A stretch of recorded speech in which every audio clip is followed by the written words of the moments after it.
आगामी जिल्हा परिषद आणि पंचायत समिती निवडणुकांच्या पार्श्वभूमीवर वसंत पंचमीच्या शुभ मुहूर्तावर तासगाव आणि कवठेमहांकाळ तालुक्याच्या सर्वांगीण समतोल आणि शाश्वत विकासाचा ध्यास घेणारा राष्ट्रवादी काँग्रेस पार्टी शरदचंद्र पवार पक्षाचा अधिकृत जाहीरनामा आमदार रोहित पाटील यांच्या वतीने प्रसिद्ध करण्यात आलाय।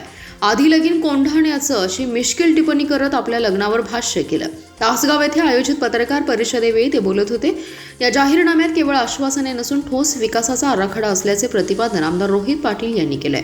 छत्रपती शिवाजी महाराज, नेताजी सुभाषचंद्र बोस व संत तुकाराम महाराज यांना अभिवादन करून विकासाचा वसंत फुलवण्याचा निर्धार व्यक्त करण्यात आलाय। महाविकास आघाडीच्या माध्यमातून निवडणुकीला सामोरे जाण्याची घोषणा करत अभिमानाने जनतेसमोर जाणार असल्याचंही स्पष्ट करण्यात आलं। हा मतदारसंघ सुज्ञ असून या दोन तालुक्यांमध्ये विकासाच्या मुद्द्यावरच निवडणूक होईल असा विश्वास व्यक्त करत सर्वसामान्य जनतेचे कल आपल्याच बाजूने असल्याचा दावा करण्यात आला।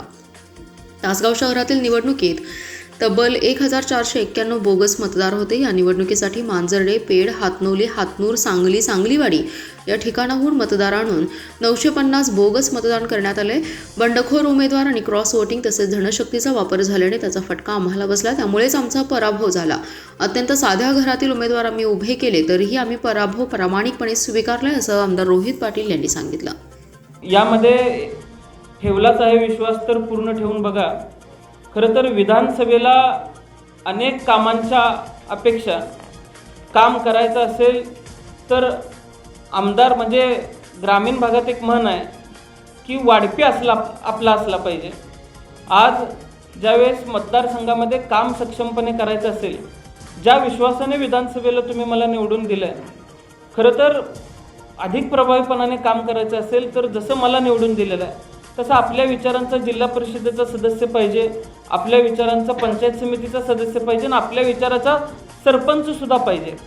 तर ज्यावेळेस हे सगळे घटक आपल्याबरोबर असतील त्यावेळेस आपण अधिक प्रभावीपणाने काम करू शकू असं आम्हाला सर्वांना वाटतंय।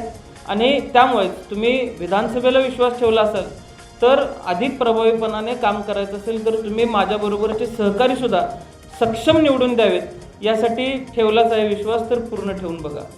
तालुक्याला एक पडलेला प्रश्न आहे की आपण लग्न कधी करणार आहात? आधी लगीन कोंढाण्याचं